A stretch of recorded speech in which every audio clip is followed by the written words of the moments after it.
My dear friends, welcome to my channel The Prep Journal IS. Continuing my series The Breakfast with the Hindu. PDF upload कर दिया गया है. Can check Telegram link in the channel description box. Today we will cover first news related to withdrawal order of the Sanchar Sathi app. Then we will move towards a very important editorial related to environment and judiciary. And my prediction is that this is going to come in UPSC Mains 2026. 2026 के mains में ये आने वाला है ये question, क्योंकि ये highly relevant and important है. Then will move towards how to make India self reliant in rare earth element. They are some solutions, point solutions की क्या एक सोल्यूशंस हम दे सकते हैं, वे फॉरवर्ड कर सकते हैं लास्ट के क्वेश्चन में अगर पूछा गया तो. Then we look after volcano, how it is concerned for the flights. Then some schemes and the depreciation of the rupees and related issues. And the last we'll cover malaria parasites just from the prelims perspective. Now start. First, government ने जो order किया था कि mobile manufacturing को कि आप संचार साथी ऐप को 2026 से मैंडेटरी लेवल पर हर मोबाइल फ़ोन में इंस्टॉल करके देना है. वो जो ऑर्डर है हाईली अट्रैक्ट किया क्रिटिसिज्म को कि ये मास सर्विलेंस कर सकता है गवर्नमेंट, इससे राइट टू प्राइवेसी का वायोलेशन कर रहा है. ये जो ऑर्डर है रेगुलेशन से, इसे रेगुलेशन बोलते हैं ना कि लॉ. तो दूसरी गवर्नमेंट ने सोचा कि जब से न्यूज़ में आया है तब से ऑलरेडी इसका जो डाउनलोडिंग है वो काफ़ी इंक्रीज हो चुका है 10x. तो ऑलरेडी जब इसका डाउनलोडिंग कंज्यूमर कर रहा है तो बिना मतलब का इशूज़ क्रिएट करने का मतलब नहीं है. इसे ऑर्डर को हटा लिया जाए कि मैंडेटरी नहीं, किसी फ़ोन में मैंडेटरी नहीं रखना है, बस ये ऑर्डर को निकाल लिया. ये ऐप है क्या कि department of telecommunication, ministry of telecommunication याद रखना है, ministry of telecommunication, ministry of communication sorry and department of telecommunication. ये एक ऐप लाया था संचार साथी ऐप 2023 में साइबर क्राइम, जो बढ़ती साइबर क्राइम को फाइट करने के लिए. एक फैक्ट है कि 2024 में अकेले केवल 2024 में 22,000 करोड़ का फ्रॉड हो चुका है. ये एक फैक्ट है, इंट्रोडक्शन में इसे लिखना है. और गवर्नमेंट का क्लेम है कि ऐप अभी तक 5 करोड़ फ्रॉड जो कनेक्शंस है उसे ब्लॉक किया है और 26 लाख लॉस्ट फ़ोन को ट्रैक किया है. गवर्नमेंट का अपना ये क्लेम है, इसे भी आप यूज़ कर सकते हैं एग्जाम में. इसलिए ये जो ऐप है इंपॉर्टेंट बन जाता है कि फाइट करने, साइबर क्राइम को फाइट करने के लिए. इशूज़ है इसका cyber crime GS3 and the polity GS2, e governance, polity e governance, surveillance, snooping. Second news है वेरी इंपॉर्टेंट. मेरा प्रेडिक्शन है कि ये UPSC मेंस 2026 में आने वाली है. ये न्यूज़ ये है कि इसका मेन कहानी ये है पूरा न्यूज़ का एक स्टार्टिंग में कि मई 2025 में सुप्रीम कोर्ट ने 2-1 मेजोरिटी से रूल किया था कि रेट्रोस्पेक्टिव इन्वायरमेंटल क्लियरेंस प्रोजेक्ट के लिए नहीं दिया जाएगा. मतलब किसी प्रोजेक्ट के लिए रेट्रोस्पेक्टिव इन्वायरमेंटल क्लियरेंस नहीं दिया जाएगा, वो इलीगल है. ये जो जजमेंट था वो काफ़ी लैंडमार्क और हिस्टोरिक माना गया इस फील्ड में कि इन्वायरमेंटल प्रोटेक्शन के फील्ड में काफ़ी हिस्टोरिकल लैंडमार्क है. ये इंपॉर्टेंस दिया इन्वायरमेंटल इम्पैक्ट असेसमेंट को, पीपल पार्टिसिपेशन को, रूल ऑफ लॉ को. लेकिन नवंबर में एक और जजमेंट आया सुप्रीम कोर्ट का जिसका नाम है क्रेडाई वर्सेस बनशक्ति. इसमें एक जजमेंट आया कि रिवर्स कर दिया उस ऑर्डर को कि नाउ अब अलाउइंग रेट्रोस्पेक्टिव इन्वायरमेंटल क्लियरेंस. ये इन्वायरमेंटल इम्पैक्ट असेसमेंट को वीकेंड करता है. और पहले भी एक इसमें आर्टिकल में है कि common cause versus union of India, इसमें भी ऑलरेडी 2017 में सुप्रीम कोर्ट ने बोल चुका था कि रेट्रोस्पेक्टिव क्लियरेंस नहीं दिया जा सकता है.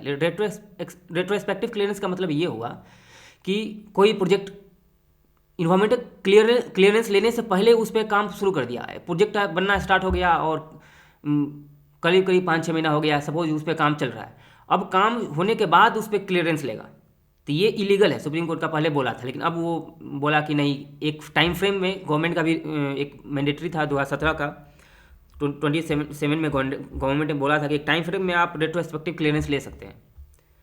तो इससे रिलेटेड एक और न्यूज़ है कि 3 दिन पहले हमने पढ़ा था कि सुप्रीम कोर्ट का जो सोल वीमेन जुडिशियरी उसने कंसर्न रेज किया था कि सुप्रीम कोर्ट के जो जजेस की रिटायर होने के बाद उनका जो पहले का जो जजमेंट है उसे रिवर्स कर दिया जाता है। ये जुडिशरी इंडिपेंडेंस के अगेंस्ट है, रूल ऑफ लॉ के अगेंस्ट है कि आप जजेस का कोई प्रेसिडेंस नहीं है, कोई कंटिन्यूटी नहीं है, प्रेडिक्टेबिलिटी नहीं है। मतलब किसी भी रूल ऑफ लॉ होने के लिए स्टेबिलिटी होनी चाहिए उस लॉ का, मीनिंगफुल होनी चाहिए, और लॉ खुद में खुद प्रेडिक्टेबल होनी चाहिए। और अब अगर जल्दी जल्दी अगर कोई जजमेंट बदलता है, रिवर्स कर रहा है कि 6 महीना पहले सुप्रीम कोर्ट का मत कोई और था और 6 महीना बाद कोई और कुछ और हो गया, अगेंस्ट जुडिशरी इंडिपेंडेंस शो करता है, और लॉस ऑफ पब्लिक ट्रस्ट होगा इससे, और गवर्नमेंट का इंटरफेरेंस भी देखा जा सकता है कि हो ना कहीं ना कहीं गवर्नमेंट का इंटरफेरेंस है। ये तो एक पॉलिटी एंगल से इस आर्टिकल का इंपॉर्टेंस है। सेकेंड इंपॉर्टेंस है कि इन्वायरमेंटल का इंपैक्ट कर रहा है। इन्वायरमेंटल इंपैक्ट असेसमेंट में डायरेक्ट लिखा गया है कि पीपल पार्टिसिपेशन होनी चाहिए क्लियरेंस लेने के लिए। पहले सबसे पहले पीपल का पार्टिसिपेशन हो, एक्सपर्ट का उसमें सजेशन हो, सब मिल के उस पर बनाएंगे कि क्लियरेंस दिया जाए कि नहीं दिया जाए। इन्वायरमेंटल इंपैक्ट असेसमेंट मेंस में इंपॉर्टेंट टॉपिक है एक GS3 का। अब ये इंपैक्ट क्या करता है, पॉलिटी सेक्शन में तो रूल ऑफ लॉ की इंपैक्ट करता है, इंडिपेंडेंस जुडिशरी की इंपैक्ट करता है, और पब्लिक ट्रस्ट जुडिशरी को, इंटरफेरेंस गवर्नमेंट का, और इन्वायरमेंट में इंपैक्ट करता है इंटरजेनरेशनल इक्विटी। ये यूपीएससी ने 3 साल पहले पूछा था। यूपीएससी कभी ये नहीं पूछेगा कि सस्टेनेबल डेवलपमेंट क्या है या उसे कैसे फॉलो किया जाए। ये वर्ड्स, इस तरह का वर्ड यूपीएससी में से पूछता है, what is intergenerational equity, how it is being, मतलब इस तरीके से गवर्नमेंट फ्रेम करेगा। इंटरजेनरेशनल इक्विटी, जस्ट दोनों वर्ड्स रिलेटेड है, मतलब इंटरजेनरेशन में इक्विटी होनी चाहिए। हम रिसोर्सेज को इस तरीके से यूज करें आज टू प्रेजेंट में कि फ्यूचर जनरेशन के पास भी उतना रिसोर्सेज उसको भी यूज करने के लिए उसके पास भी हो। हम रिसोर्सेज को ओवर यूटिलाइज नहीं करते कि प्रेजेंट जनरेशन के पास रिसोर्स यूटिलाइजेशन के पास कोई रिसोर्स ना हो, क्रंच हो जाए। ये इंटरजेनरेशनल इक्विटी हो गया। Next, this tutorial is not that much important for the environmental perspective, just news कि जो भी इंडेक्सेस है, UN habitat index, city index, ये इंडेक्सेस इस एडिटोरियल में आर्टिकल में लिखा गया है कि ये जो इंडेक्सेस है वो स्टेबिलिटी को करता है। ये फॉल्स है, फ्लो है in the edge of dynamic climate change. Climate change कभी भी इंडेक्सेस को चेंज कर सकती है। ये जो भी इंडेक्सेस निकाला जाता है स्टैटिक जो कंडीशंस होते हैं उस पर निकाला जाता है, लेकिन क्लाइमेट चेंज के एज में जो एक्सट्रीमली अनप्रेडिक्टेबल है उसमें जो इंडेक्सेस है वो फॉल्स साबित होते हैं, क्योंकि क्लाइमेट चेंज जस्ट इसका एक ही रिलेवेंट पॉइंट है। Next, how to make India self reliant in rare earth element. इसके रिलेटेड हमने बात किया था कि हर दिन कोशिश करना है कि हर कोई आर्टिकल से किसी भी टॉपिक के रिलेटेड 1 से 2 पॉइंट लेके निकल जाए, बस ज़्यादा उस पर रिसर्च करने की जरूरत नहीं है। इसका ये आर्टिकल का कहना है कि how to make India self reliant in rare earth element. इसका पहला सोल्यूशन देना है, तो 5 सोल्यूशन है, अगर 2 से 3 भी याद रहता है तो कोई बात नहीं है। पहला कि सेंटर ऑफ एक्सलेंस को इनोवेशन इंजन में कर दें। जो हमारे पास highly influential centre of excellence जो इंस्टीट्यूशन है, IIT रिसर्च के, NIT, उसको रिसर्च इनोवेशन में उसको यूज़ करें, उसको उस इंजन में कन्वर्ट कर दें, उसका यूज़ करें रिसर्च एंड डेवलपमेंट को, नया टेक्नोलॉजी डेवलप करने के लिए। Second, unlock secondary resources to cover critical minerals. ये इंपॉर्टेंट इसलिए हो जाता है कि प्रीलिम से पूछा जा सकता है कि कोल फ्लाई एक्स में रेयर अर्थ एलिमेंट होता है। अगर एक ऑप्शन में आएगा कि कोल फ्लाई एसेस में रेयर अर्थ होता है, तो हाँ, ये contain both light and heavy rare earth. Coal fly में भी रेयर अर्थ होता है, रेड मड भी होता है, उसमें एल्यूमिनियम प्लांट्स जो होता है स्लैग, उसमें भी रेयर अर्थ होता है, स्टील स्लैग में भी रेयर अर्थ होता है। ये सेकेंडरी जो पोल्यूशन है उससे कैसे हम रेयर अर्थ को एक्सट्रैक्ट करके अपने आप को डोमेस्टिकली सेल्फ रिलायंट बना सकते हैं। ये सेकेंड बहुत इंपॉर्टेंट है, याद रह जाएगा। अगर कहानी के रूप में आप सुनेंगे तो ये याद रह जाएगा। Second, train and upskill and new generation of process of metallurgist and technicians. एक new generation of technician and skilled work को क्रिएट करें। जब तक ये नहीं होगा तब तक हम अब फ्यूचर मेक इन इंडिया और नहीं बना सकते हैं। Fourth, D risking investment through demand assurance. जो भी इन्वेस्टमेंट आ रही है एटलीस्ट कम से कम उसका डिमांड का एश्योरेंस दिया जाए, उस इन्वेस्टमेंट का, उसका डी रिस्किंग हो जाएगा। गवर्नमेंट एश्योर कर दे कि हाँ आपका 50% हम खरीदेंगे, आपका 40% आपका इंडिया में खरीदा जाएगा या गवर्नमेंट खुद खरीदेगी। इस तरह का एश्योरेंस दिया जाएगा तो इन्वेस्टमेंट और ज़्यादा ईजिली इंडिया में हो पाएगा। फिर इंटरनेशनल डिप्लोमेसी, जो ओवरसी एक्विजिशन कर रहा है जापान के साथ मिलकर और अपने फ्रेंडली कंट्री के साथ मिलकर इंगेजमेंट करके उस पर ज़्यादा काम करें, ये इंपॉर्टेंट है। 5, ये एक जस्ट फिगर है, डेटा कि फ्यूगिटिव इकोनॉमिक ऑफेंडर्स FEO वो 15,000 crore in principle and interest लेके भागे हुए हैं कंट्री से बाहर। इतने इस एक्ट के बारे में थोड़ा सा डिटेल में करना है, मेरे पास आज टाइम नहीं है, लेटर ऑन इसके बारे में डिस्कस करेंगे। सेकेंड, ये क्वेश्चन है volcanic ash and safety concern for flight. Recently हमने न्यूज़ में पढ़ा था कि इथियोपिया में, नॉर्दर्न इथियोपिया के हाईली गुबली वोल्केनो 12,000 साल बाद फिर से एरप्ट हुआ है। उसका जो एसेस है वो नॉर्थ साइड में ईरान, सोमालिया और अरेबियन सी होते हुए इंडिया के राजस्थान, गुजरात साइड से आ रही है। इसी फील्ड में जो इंटरनेशनल एयर फ्लाइट का रूट है, अब वो कैसे इम्पैक्ट करेगा, कैसे।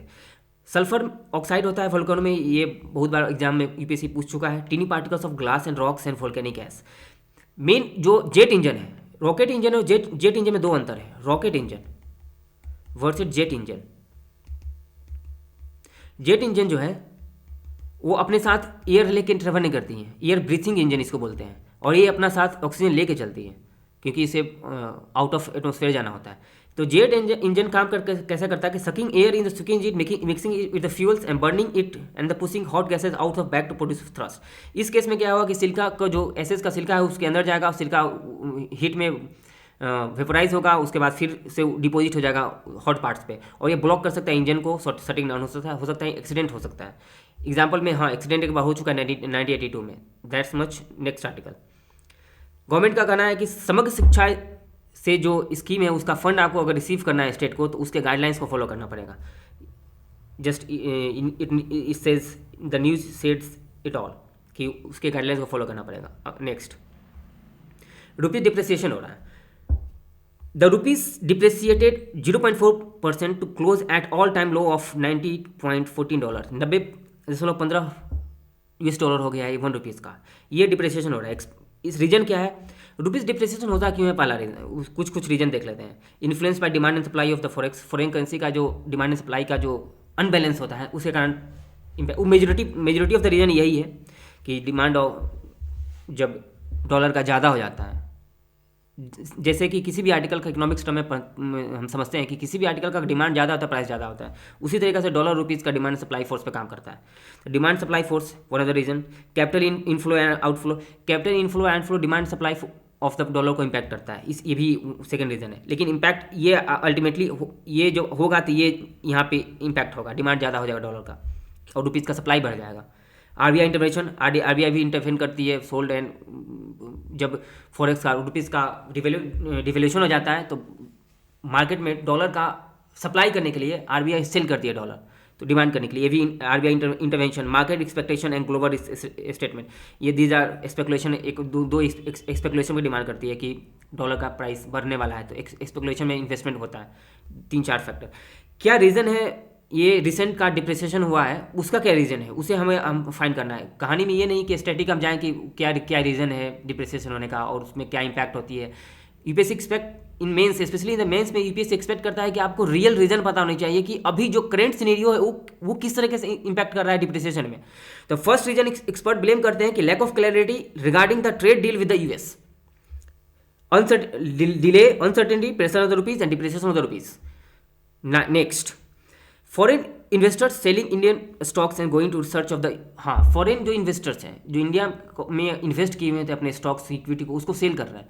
जब स्टॉक को सेल करेंगे तो रुपीज़ में सेल करेंगे, उसको कन्वर्ट करेंगे डॉलर में, तो डॉलर डिमांड करेंगे, रुपीज़ को देकर डॉलर डिमांड करेंगे, तो डॉलर का डिमांड बढ़ेगा, रुपीज़ का सप्लाई बढ़ेगा, उसके इस केस में तो डॉलर का वैल्यूएशन बढ़ेगा, रुपीज़ का डिवैल्यूएशन होगा, डिप्रिसिएशन होगा। ओके, आरबीआई भी इस समय कुछ कर नहीं रही है।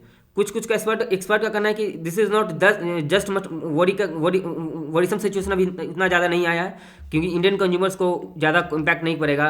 ऐसा भी नहीं है, इम्पैक्ट करेगा क्योंकि वर्ल्ड जो है वो बढ़ेगा तो उसे इन्फ्लेशन आएगा ना, क्योंकि हमारा जो इम्पोर्ट बिल है वो इंक्रीज हो जाएगा, उससे इन्फ्लेशन आने का चांसेस है, स्पेशली द क्रूड ऑयल। इसका पॉजिटिव इम्पैक्ट क्या होगा कि export will become more competitive, सभी सेक्टर गेन होगा। एक्सपोर्ट में जैसे जैसे डिवल्यूशन होती है ना, एक्सपोर्ट ज़्यादा कम्पिटिटिव होता है उस मार्केट के कंपैरिजन में, सभी सेक्टर का गेन होगा सभी सेक्टर। जैसे कोई यूट्यूब से कमा रहा है मोनेटाइजेशन, उसको डॉलर में पेमेंट मिल रहा है, तो जैसे अगर डॉलर ₹1 की अगर ₹90 हो रहा है, या फिर कोई फॉरेन में कमा रहा है, वो जो जब कन्वर्ट करेगा अपने पैसा को तो ज़्यादा रुपीज़ लेके आएगा, तो उस सभी सेक्टर ऑन किया। हाई इम्पोर्ट बिल, फिर इन्फ्लेशन इंक्रीज होगा, discourage foreign investment, these are one prelims question, okay will deal later. हाँ, रसिया यूएसए रसिया का कॉम्प्रोमाइज़ नहीं हुआ। एक टॉक चल रहा था रसिया यूएसए में कि कैसे इस युद्ध को रोका जाता है। कल एक मीटिंग हुआ था, उस मीटिंग में कोई ब्रेक थ्रू नहीं हुआ। क्वेश्चन क्या था कि क्या टेरिटोरियल क्वेश्चन क्या होने चाहिए, यूएसए रसिया कितना टेरिटरी एक्वायर रख सकता है अपने पास, कितना एक्वायर छोड़ेगा, उस पर कोई मतलब ब्रेक थ्रू नहीं आया, कोई कंसेंसस नहीं हुआ है, इसलिए ये टॉक फेल होगा। Cyclone Sri Lanka fighting cyclone just issue in trail हमने ऑलरेडी कवर कर चुका है। ये लास्ट न्यूज है प्रीलिम्स पर्सपेक्टिव से, बहुत इंपॉर्टेंट है। मलेरिया पैरासाइट, नेम क्या है, parasite malaria disease causing type, malaria का कौन कौन से टाइप्स मलेरिया करते हैं, पी फैल्कीपैरम एंड वाइवेक्स, इंपॉर्टेंट याद रखना है। ट्रांसमिशन थ्रू एनिफोलिस मॉस्किटो, ये बहुत इंपॉर्टेंट है। बहुत सारे एग्जाम में स्टेट पीसीएस में या यूपीएससी में एडीज और एनिफोलिस के बारे में पूछा गया कि कौन से एडिस जो मॉस्किटो है वो कौन से डिजीज़ को ट्रांसमिट करते हैं, एनोफेलिस कौन से डिजीज़ को ट्रांसमिट करते हैं, ये इंपॉर्टेंट। थर्ड इंपॉर्टेंट इसमें है कि इसका जो मूवमेंट होता है ना, अभी तक माना गया था साइंटिस्ट के द्वारा कि लीनियर होता है, लेकिन फाइंडिंग में आया है कि इसका मूवमेंट हेलिकल होता है, 3 डायमेंशनल हेलिकल, इस तरीका से ये मूवमेंट पाया माना गया है। यूपीएससी पहले क्वेश्चन पूछ चुकी है कि एडिस, एक बार क्वेश्चन आया था एडिस मॉस्किटो का सिटिंग पोजीशन, ये मूवमेंट का भी एक इंपॉर्टेंट बनता है कि मूवमेंट का पूछा जा सकता है। मूवमेंट, अब साइंटिस्ट को मूवमेंट के बारे में पता चल गया, तो इसका जो इस पे ड्रग्स वैक्सीन इसके मूवमेंट से रिलेटेड, मूवमेंट को ब्लॉक करने से रिलेटेड लेके आएंगे। और फिर इससे नेक्स्ट एक है कि रिसेंटली चाइना में एक प्राइवेट जो ज्यूक 3 रॉकेट का जो असफल प्रयास हुआ, रीयूजेबल रॉकेट लॉन्च करने का असफल प्रयास हुआ, ये थर्ड बन जाता अगर सक्सेसफुल हो जाता तो। इलोन मस्क का स्पेसएक्स एंड जोस बेजोस का ब्लू होरिजन के बाद थर्ड ये होता है, लेकिन सक्सेसफुल नहीं हुआ reusable launch vehicle. Now rest just for the today, like, subscribe and comment for the further encouragement and continuation of the series. Thank you.